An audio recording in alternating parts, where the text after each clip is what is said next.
Hey mate, as promised, I'm going to give you a real basic run through on building your first gun for IR. I'm certain there are tons of other videos out there that are far better than this one. Also, check out RK Pirate's video, Gustav's video. They get right into the meat and potatoes of doing the wiring and soldering and all those kinds of things.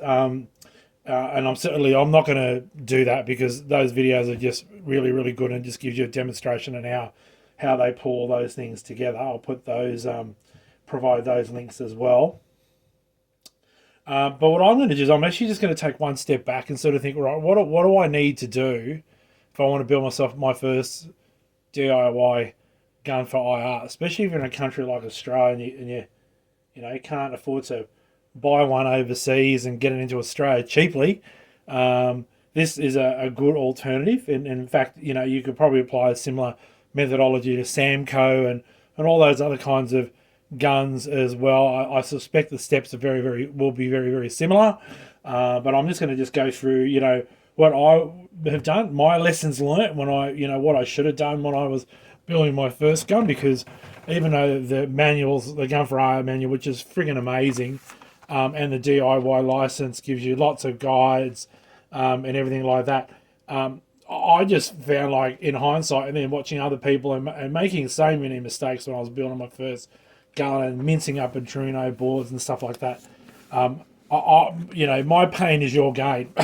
But yeah, Gun for IR manual, print it out, right? Don't have it just sitting on a laptop. Print the bastard out. That way you can scribble on it. You can write instructions and reminders to yourself. Cross out things that that you want to do and highlight when you go to wire certain things up.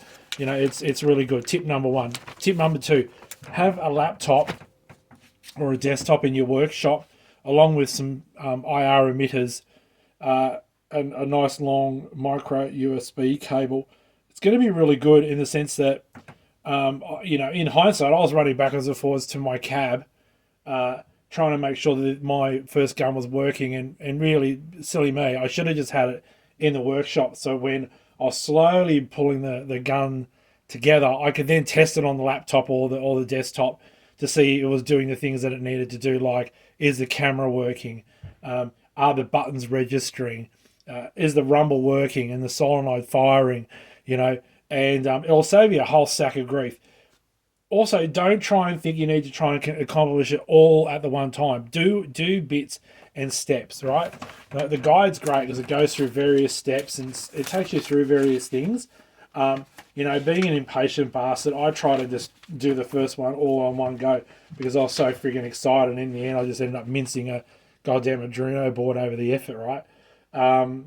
But yeah, look, this really just goes through and steps it out. Look, I'll look at this particular page here, which is about wiring up the DF robot camera. I'll talk about that in a moment. And I think if you do the process that I'm going to sort of go through, you'll build your first gun really quickly. And there's a lot of videos out there with the GunCon, one and the like, that's in our groups, where you can see myself and others actually then build these guns out with the parts that I'm sort of going to go through and work through. But anyway, so that's another tip. What tools do I use? Right, well, good solder, good flux. Hard way, I quickly found out that sometimes wires don't stick. So when you go to solder things, having good flux is going to help you. Obviously, a good soldering iron. I've got a soldering iron and a desolderer there, so in case you had to remove solder as well. Plenty of videos about how to use a desoldering stick or iron or whatever they call it on the internet. Get yourself a spider. This is just a cheap, Ali spider, $5. But with, again, these hands for shovels, having little tiny hands, and again, when you're holding chipboards, put a little bit of felt or something in there to hold them. It'll just save you so much grief when you go to do the fine wiring. The wiring sounds daunting, but it's not. And again, patience is going to be your best friend in doing all this. I've got a few shortcuts that I think other people have used, but I sort of stumbled across and I thought, holy shit, why didn't I do that the first time? Not all guns can necessarily do all this, but I'm just going to show you what I you know, I'm going to suggest to you. So let me quickly go through the other parts: soldering irons, screwdrivers, all those things. If you've got a pair of wire crimpers and strippers, get yourself that. Save your teeth and fiddling around with bloody scissors and shit like that. Again, I don't know, maybe $6 on Ali, maybe. Some wire cutters or some you know, needle nose type pliers, which is going to be really good if you need to sort of maneuver things around. Some, you know, good quality wire. In JCar in Australia, I got this kind of wire. It's great because it's got the sort of the connectors on the end of it, and I'll show you what I use for that. Say my Uzi project, where in some ways I didn't need to do a lot of soldering because while I was sort of troubleshooting and working out, oh shit, I haven't built a gun for a while. Have I got all the wires in the right spot? These things are great because they're like plug and play, all right? And then when you get better at it or more confident that everything's done, you can always just cut things off and hardwire it into the PCBs that are really, really good. But, you know, the cool thing about it is if you then sort of go down the path like, you know, little directional joysticks and shit like that, you know, these things just plug straight in, right? Yeah, you can remove all that and then hardwire it in if you like. But, you know, I guess if you're sort of setting out, it's really good just to practice, you know. So rather than having to solder and resolder, you can just basically, you know, oh, I'm going to just plug that in and see if that works. And is that ground connected to the right spot and, you know, what have you. So, you know, it's a bit of a lifesaver. Now, again, I'm not going to go through that. That's sort of like, you know, one of the, I don't know, more advanced things you could use. These are little tiny MOSFET chips that Gustav got me onto. Amazing. I'll provide the link to those. So one's for solenoids and one's for rumble. I'll provide the wiring diagram that amazing Lee provided as well, which is going to help you figure out how to do that. But again, we're not going to touch those straight away. So I'll just put those aside. GX connector, you know, I think if you're going to build gun number one, just get yourself a really long micro USB cable so you can plug it into the Arduino board and build your first gun without using a GX connector, at least until you've got everything that you want on that gun working before you literally go and cut the cord and start worrying about making cables and connections. Again, I think, you know, baby steps as you're learning in hindsight is what I should have done rather than trying to tackle everything at once. Got some rumble motors. Again, it's in the parts of the guide. You know, they're really, really good. Solenoids. This is a solenoid that I've used for, say, the gun con. I actually thought this is what Artie thought it was going into my Uzi, but he didn't actually mean that. He meant this sucker. You know, like, holy cow, look at the difference between those two. I think any gun that I build into the future, if I could fit one of these suckers in there, I'm telling you, it's going in. This is great. This is better. Anyway, both 24 volt, right? If you're going to go 24 volt, you'll need a power brick. So, you know, you can buy those on Ali or Amazon as well. Just make sure you read the guide, make sure you read the voltage and ratings, everything in there. 24 volt, etc., is what you want. What else have we got? Oh, buttons, momentary buttons. So when you press it and hold it, it's on. When you let go, it springs back and it's off. Not switch buttons, not press and then it sticks and then you got to press again to come off. So there's just some of those buttons. What else? Oh, the secret sauce, the Arduino board. Okay, there's a few different types of boards that are out there, but I've just stuck with this one for the time being.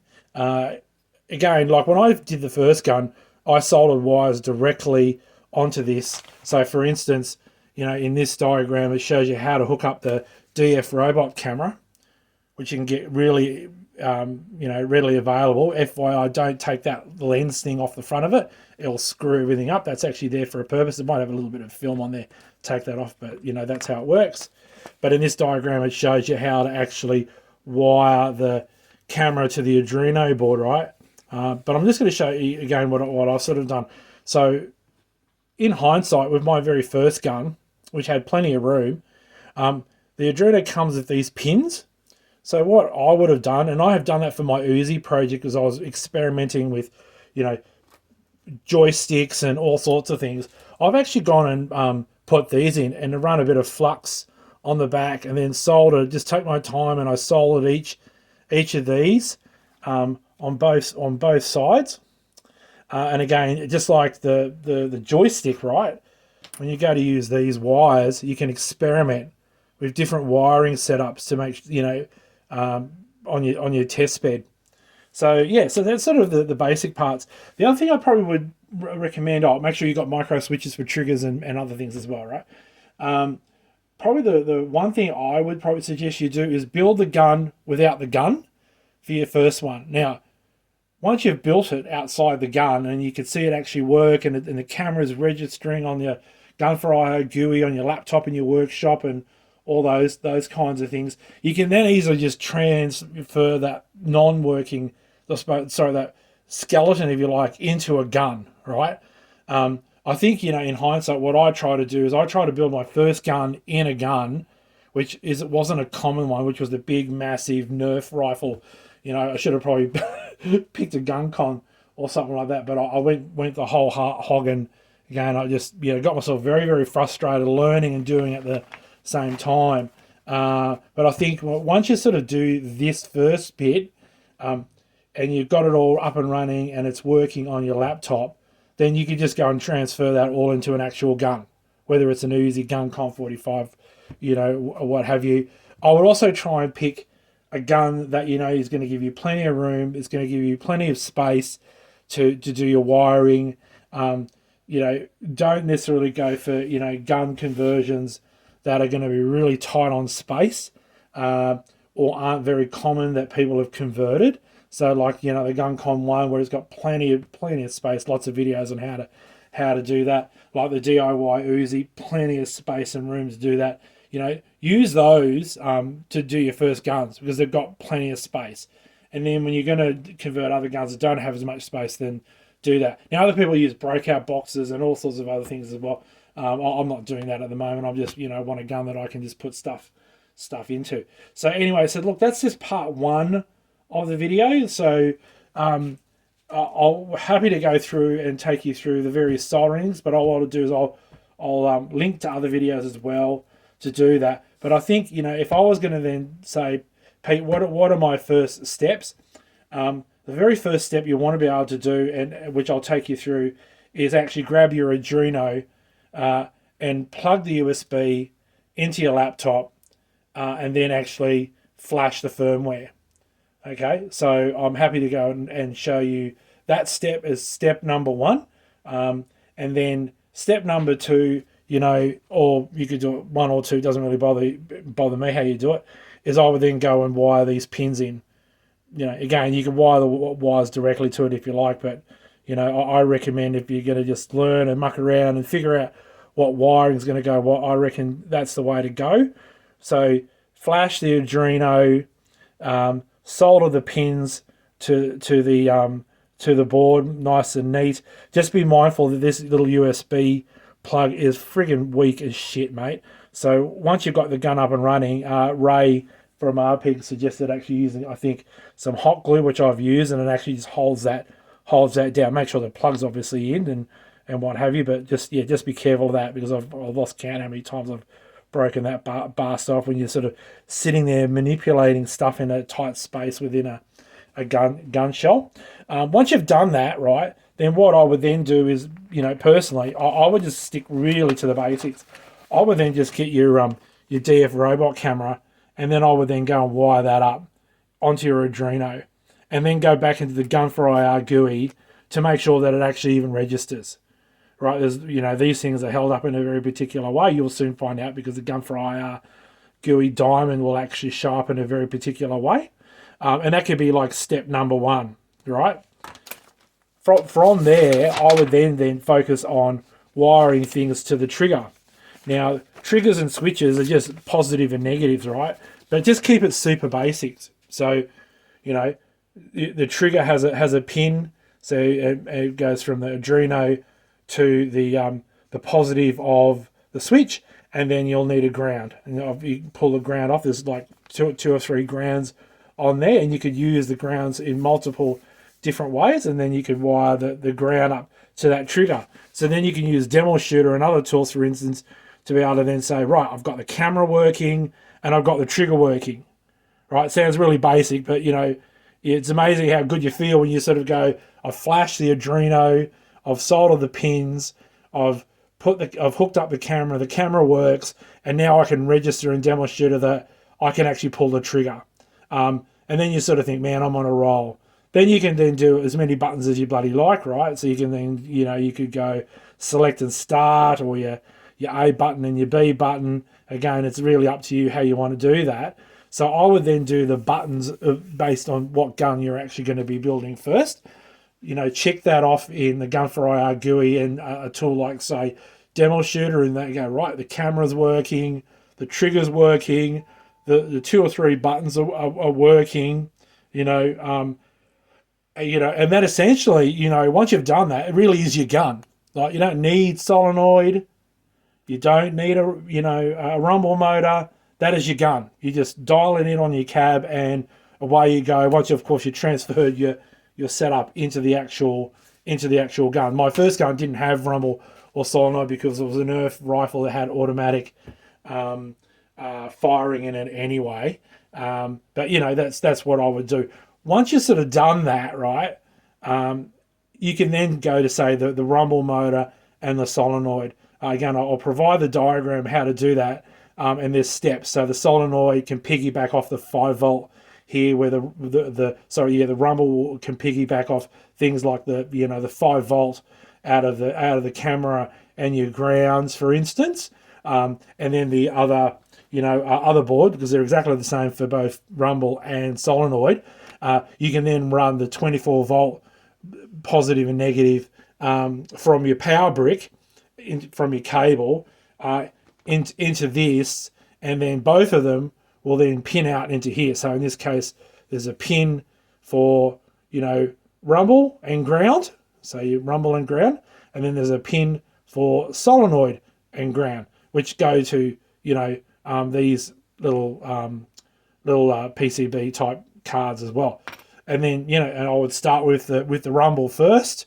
On the gun4ir GUI, there's a test section around your feedback, so you can then press a test rumble, so you can actually see where the rumble motor's going. And then you go, great, I've now done the right rumble. Just noting the rumble only goes off when you're shooting off screen, for instance, or you're pressing the test button, or you've got it hooked up to main hooker. But I don't think you'll be doing main hooker until you get a gun up and running. And then I would then do the recoil last, right? So that way, because you're dealing with more and more parts, right? So you're slowly just building it up over time. And then you could do all this without the gun. So you're going, like, first one I would have probably done is, right, have I got all the parts working on my bench doing everything?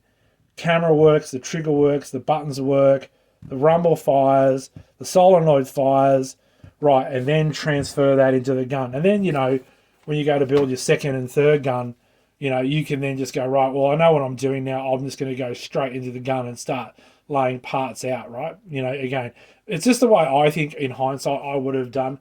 Hopefully you'll find this is really, really useful. What wires go to what is largely covered off in here, and also in the diagram that Lee sent me, and I think it might have been Gustav or someone provided it to him, which shows you how these things actually get hooked up as well. But again, just do one step at a time, baby steps, and we'll get there. But I think first things first, do your gun without the rumble and the solenoid, just to get the camera and the buttons working, and then build it up from there, rumble and then solenoid at the end. And then once the gun is all up and running and it's all in the case, and you're having actually a bit of fun testing the gun out and making adjustments on the gun4ir GUI and making sure it's all dialed in and calibrated, then if you want to get really adventurous, then, sever the cable, hook up your GX connector and bolt that into your gun as well. But I would do like that, to be honest, really at the end when you're sort of setting out, because the last thing you want to do is mince up cables and all sorts of things, get yourself all frustrated when you just basically want the basic part of the gun to actually do what it needs to do. Anyway, look, that's a really drawn out video. Like I said, I'll provide the links to Gustav and Arcade Pirates videos as well, because I learned just so much from those guys doing the basics. You know, I'm certainly not far from a whiz from doing these kinds of things. You know, I don't do RGB lighting and any of that kind of stuff. You see my videos on the buttons and what have you. I just try and keep it relatively simple, and then I know it actually works, and it's a joy. So anyway, I'll leave it at that, and hopefully that's been okay for you.